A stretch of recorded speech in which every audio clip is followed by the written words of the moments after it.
Today in this video, I'm going to show you these very powerful trend reversal trading patterns that have the potential to literally change your trading account. And I'll be taking you step by step, showing you how you can detect these patterns successfully on your charts and how you can trade them using a unique trading strategy that I'll be showing you in this video. So without any further ado, let's get started.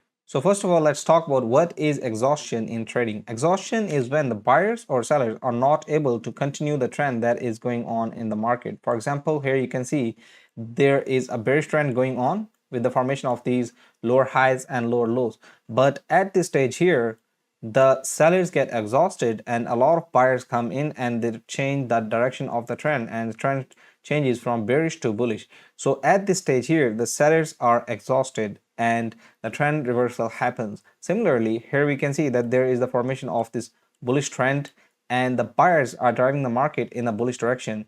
But at this point around here, the buyers are exhausted and the sellers take control of the market and they drive the market by changing the trend from bullish to bearish. Now, how does this trend change happen and how we can detect there is exhaustion in the market and when buyers or sellers are exhausted? And that is through the candlestick patterns that we're going to discuss now. So those candlestick patterns will tell us that there is exhaustion in the market, the buyers or sellers are exhausted and trend change is about to happen. So these are the four exhaustion candlestick patterns, and let's talk about them one by one. First of all, we have the hammer candlestick pattern, and in this candlestick pattern there is a very small body and a very long wick or shadow above or below the body of the candle. So if we look at the market structure and try to understand why is this exhaustion candlestick pattern, then you can see the market opened up here and then the buyers drove the market all the way till this level, okay, and made this high.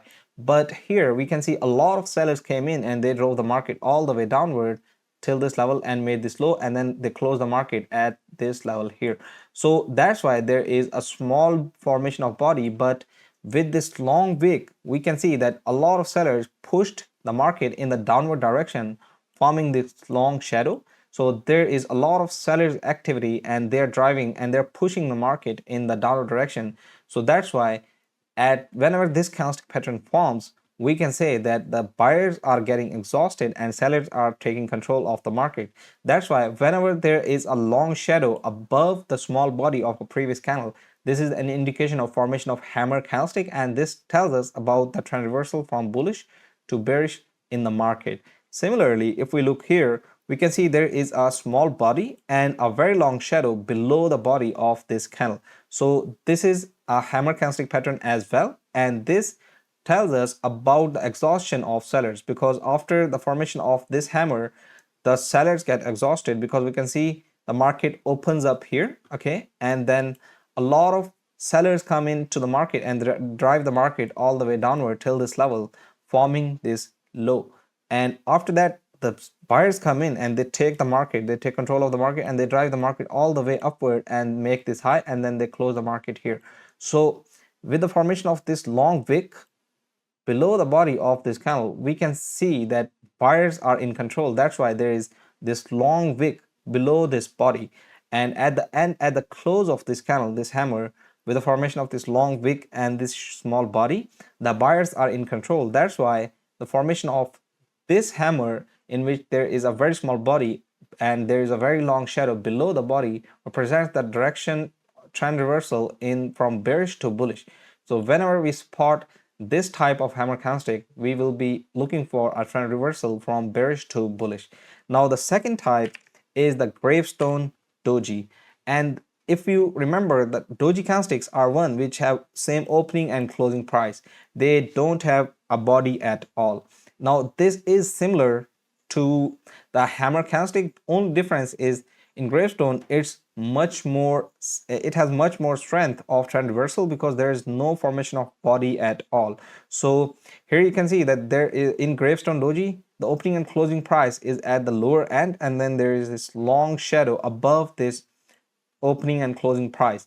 So this shows us that there is price rejection by the sellers in this formation of long wick. That's why this tells us about the trend reversal direction from bullish to bearish. Similarly, then we have the Dragonfly Doji, and in Dragonfly Doji we have the opening and closing price at the upper end, and then there is a very long shadow below the opening and closing price of the market. So this formation of long shadow below the opening and closing price represents that there is a lot of momentum of buyers in the market at the close of this candle. That's why this will tell us about the change of direction from bearish to bullish. Now, the last type we have is the exhaustion gap candlestick pattern, and this gap forms at the end of a trend. And in the example that I'm going to show you, I'll show you how you can detect it successfully, because this gap, this sudden movement, you might think that this is an impulsive move, but when it happens at the end of trend, the market is mostly giving us false breakout. So when it happens at the end of trend, we should be looking for the formation of, for the change of direction from bullish to bearish. And whenever the gap happens in the bearish direction, then we should be looking from for the trend change from bearish to bullish. Okay, so this is the exhaustion gap. You'll understand it more when we discuss this in the example. So here we have the trading setup and example for the exhaustion gap candlestick pattern that we discussed in the last. And as you can see, the trend in the market is bearish, and at the end of this bearish trend, there is the formation of this exhaustion gap. And after the formation of this exhaustion gap, you can see the trend changing from this bearish to bullish. Now you might be thinking, and you might be looking at the chart and wondering, well, there is a gap here, okay, and there's also a gap at the start of this bullish trend. So how do we differentiate between these two gaps, and how do we know that this is the exhaustion gap, not the gap at the beginning of the trend or somewhere?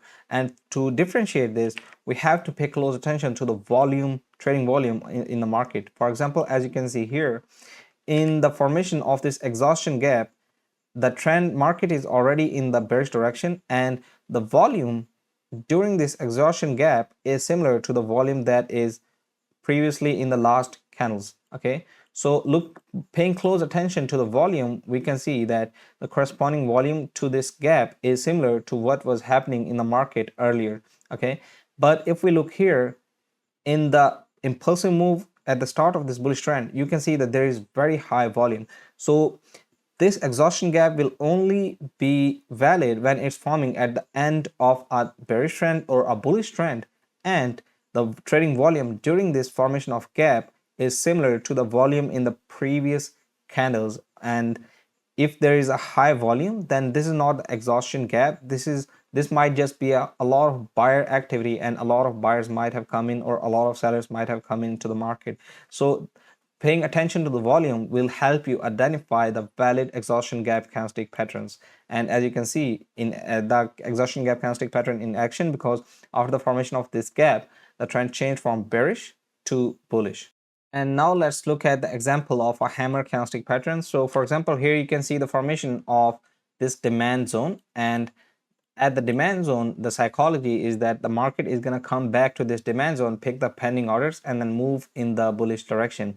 So here we can see the formation of this exhaustion candlestick, that is the hammer candlestick, because if we'll pay close attention, as we discussed earlier, in the hammer candlestick there should be a very small body, as you can see here, and a very long shadow in this candle, as you can see here. So this is a valid hammer candlestick pattern, and during this candlestick pattern, it's forming at a demand zone. So this will act as our confirmation for trade entry, and once there is the formation of this candlestick pattern, you can see that after picking the pending orders from this demand zone, the market moved in the bullish direction, and you can see the trend reversal happened because the trend previous or earlier to the formation of this hammer candlestick is bearish, and after the formation of this candlestick pattern and a lot after taking the demand from this zone, the market is moving in the bullish direction, and the buyers are in control of the market, because the formation of the hammer candlestick with small body at the top and the small and large shadows at the bottom represents the trend reversal from bearish to bullish,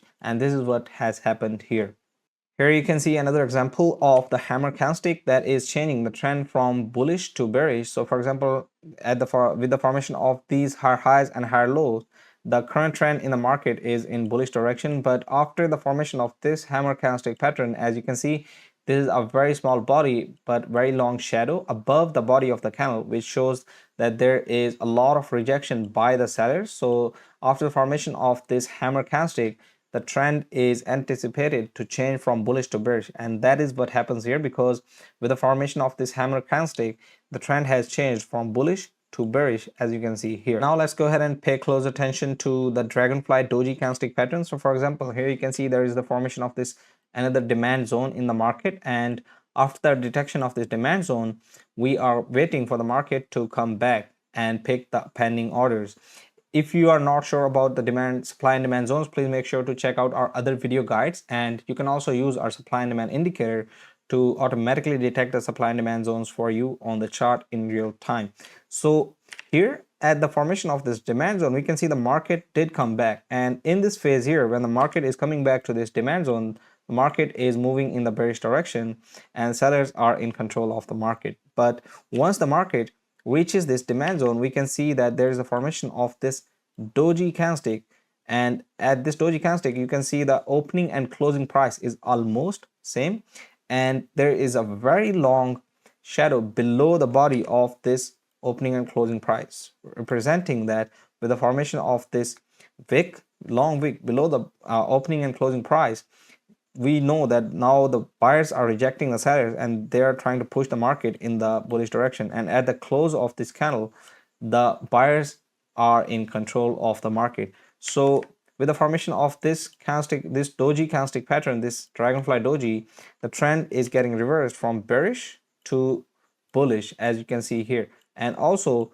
in this case as well, the Dragonfly Doji candlestick is acting as a confirmation candle for our demand zone. So this is how you can use the exhaustion candlestick patterns in your trading, and there are multiple strategies you can devise using these candlestick patterns. I hope you are able to understand the exhaustion candlestick patterns and how you can use them to detect the trend reversals in the market. If you have any questions, please comment down below. I would love to answer them. Also, don't forget to like, share, and subscribe. See you guys in the next video. Thank you.